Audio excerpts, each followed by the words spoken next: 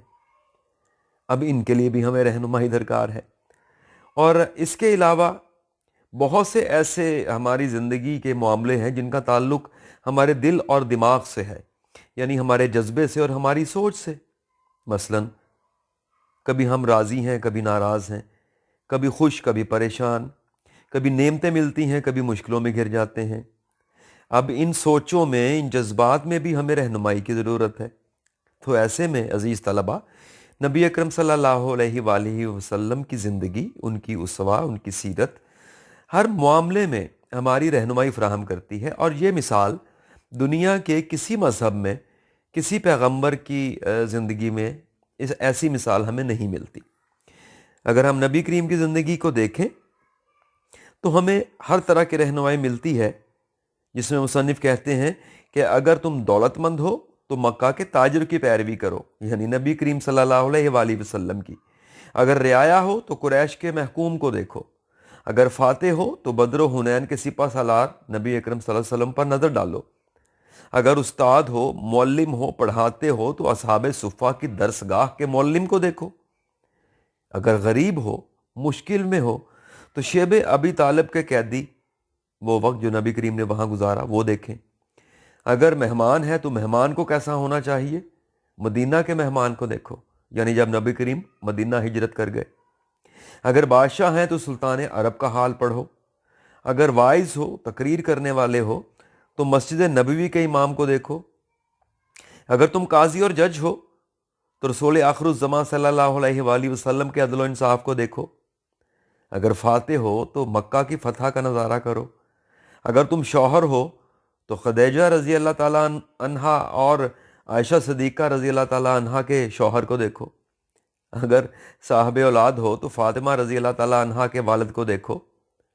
نانا ہو تو حسن اور حسین کے نانا کو دیکھو۔ یعنی کہ زندگی کے ہر طبقے، ہر جنس، ہر کیفیت، ہر سوچ، ہر جذبے کے لیے رہنمائی نبی کریم کی زندگی میں موجود ہے۔ نبی کریم کی حیات مبارکہ جو ہے، اس نے ہمیں سب بتایا، نبی کریم کی زندگی نے سب بتایا کہ غصے میں، رحم و کرم میں، اثار میں، قربانی میں، سخاوت میں، فقر میں، بہادری میں، رحم دلی میں، خدا ترسی میں ہمیں کیسے زندگی بسر کرنی چاہیے۔ چنانچہ نبی کریم کا وجود ایک آسمان پر چمکتے ہوئے روشن سورج کی طرح ہے، جس سے پہاڑ، ریتلے میدان، نہریں، کھیت، باغات سب اپنے اپنی صلاحیت کے مطابق روشنی حاصل کرتے ہیں۔ یا کوئی برستا ہوا بادل ہے نبی کریم کی زندگی، جو پہاڑوں پر، جنگلوں پر، میدانوں پر، ریگستانوں پر ہر جگہ ایک طرح برستا ہے، اور زمین کا ہر ٹکڑا اپنی اپنی فطرت کے مطابق سراب ہوتا ہے۔ چنانچہ اس سبق کا مقصد اور اس کا مختصر خلاصہ یہ ہے کہ نبی کریم کی زندگی ہمیں ہر ایک کے لیے رہنمائی فراہم کرتی ہے، اور یہی نبی کریم صلی اللہ علیہ وآلہ وسلم کی شخصیت کا وہ پہلو ہے جس سے صرف مسلمان ہی نہیں بلکہ دنیا بھر کے انسان، خواہ وہ کسی نسل، کسی قوم، کسی مذہب سے تعلق رکھتا ہو، رہنمائی حاصل کر سکتا ہے۔ عزیز طلبہ، اب ہم اس سبق کی تیاری پہ کچھ بات کر لیں۔ جو ہدایات میں آپ کو بتا رہا ہوں، ان پر آپ ساتھ ساتھ عمل کرتے جائیں۔ روز اگر اپنے ایک سبق کو یا ایک لیسن کو آپ 15 سے 20 منٹ دیں تو گھر بیٹھے ہوئے بھی آپ تھوڑی بہت تیاری کر لیں گے۔ پھر اللہ پاک اپنی رحمت کے صدقے جب اس وبا کا زور ختم کر دے گا اور ادارے آباد ہوں گے، آپ سے بالمشافہ آمنے سامنے ملاقات ہوں گی، کلاس رومز میں دوبارہ آپ کی گفتگو مجھ سے ہوا کرے گی، تو انشاءاللہ ہم اپنے سلیبس کو دہرا لیں گے۔ اس سے یہ اسباق آپ کے ذہن میں مزید پختہ ہو جائیں گے اور آپ کی تیاری انشاءاللہ مزید بہتر ہو جائے گی۔ تب تک کے لیے آپ کو ہوم ورک کے طور پہ کچھ باتیں سمجھا رہا ہوں۔ آپ اپنی گائیڈ بک میں سے، کوئی بھی گائیڈ بک ہو، اس میں سے آپ اس سبق کے مشکل الفاظ کے معنی دیکھیے، اپنے سامنے اپنی ٹیکسٹ بک کھول کے رکھیں، اپنی گائیڈ بھی کھول کے رکھیں، گائیڈ میں سے مشکل الفاظ کے معنی دیکھیں، اپنی کتاب پر یعنی ٹیکسٹ بک پر اس لفظ کو انڈر لائن کر کے اس کا مطلب لکھ لیجئے۔ دوسرا کام آپ نے یہ کرنا ہے کہ اپنی گائیڈ بک میں سے اس کا خلاصہ آپ اچھی طرح سے پڑھ لیجئے، اچھی طرح سے اس کو ذہن میں بٹھا لیں، اس کو رٹ لیں۔ ویسے بھی نبی کریم سے ہماری ایسی محبت ہے کہ اپنے جذبے سے اس سبق کو آپ پڑھیں گے تو نبی کریم کی رحمت کی برکت سے آپ کو یہ یاد بھی انشاءاللہ ہو جائے گا۔ تو ایک اس کے الفاظ معنی پر غور کیجئے آپ، تاکہ پیراگراف کی تشریح کریں تو آپ کو پریشانی نہ ہو۔ نمبر 2، اس کا خلاصہ اچھی طرح سے یاد کر لیجئے، تاکہ اگر اس کا خلاصہ آ جائے تو بھی آپ سہولت میں رہیں۔ اگر آپ پیراگراف کی تشریح کریں تو خلاصہ اور سبق آپ کی مدد کریں گے۔ تیسرا کام آپ نے بیٹا اس میں سے یہ کرنا ہے کہ اس سبق کو پڑھتے ہوئے بہت ساری چیزیں ذہن میں بٹھا لیجئے، کیونکہ میں نے آپ کو بتایا تھا کہ آپ کا 20 نمبر کا جو معروضی حصہ ہے، تو معروضی حصہ میں سے 5 نمبر جو ہیں آپ کو ایم سی کیو کی شکل میں آئیں گے، جو آپ کے سبقوں میں سے دیے جائیں گے۔ تو ہو سکتا ہے اس سبق کے مصنف کے بارے میں، سبق کے نام کے بارے میں، سبق میں جو باتیں کی گئی ہیں اس کا کوئی جملہ ادھورا کر کے ایم سی کیو بنا کے کسی بھی طرح سے کوئی 1 نمبر کا سوال آ جائے۔ تو میں دہرا دیتا ہوں کہ اس نثر کے سبق کی آپ نے آخری تیاری کیسے کرنی ہے۔ سبق کو پڑھ لیجئے اچھی طرح سے، مشکل الفاظ گائیڈ میں سے دیکھ کے ان کو انڈر لائن کر کے ان کے مطلب کتاب پہ لکھ لیجئے۔ اس طرح سے پیراگراف کی تشریح تیار ہو جائے گی، خلاصہ تیار ہو جائے گا۔ اس کے بعد آپ نے کیا کرنا ہے، سبق کا نام اور مصنف کا نام یاد کر لیجئے اچھی طرح سے۔ جب آپ حوالہ متن دیں گے پیراگراف میں، سبق کا نام اور مصنف کے نام کے 2 نمبر ہوں گے۔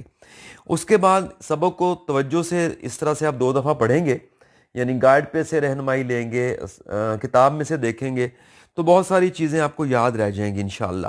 اور اس میں سے اس چیز کا امکان ہوا کرتا ہے کہ ایم سی کیو میں کوئی 1 آدھ کویسچن سبق میں سے دے دیا جاتا ہے۔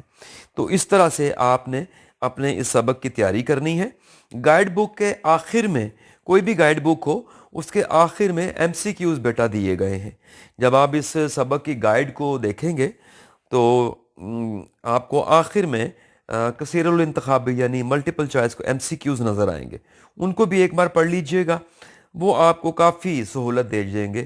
ایک تو اس کو ایم سی کیوز جو اس سبق کے آخر میں گائیڈ میں آپ کو ملیں گے، اس کو آپ پڑھیں گے تو اس سے آپ کا خلاصہ اور پیراگراف بھی تیار ہوگا اور آپ کے ایم سی کیوز بھی تیار ہو جائیں گے۔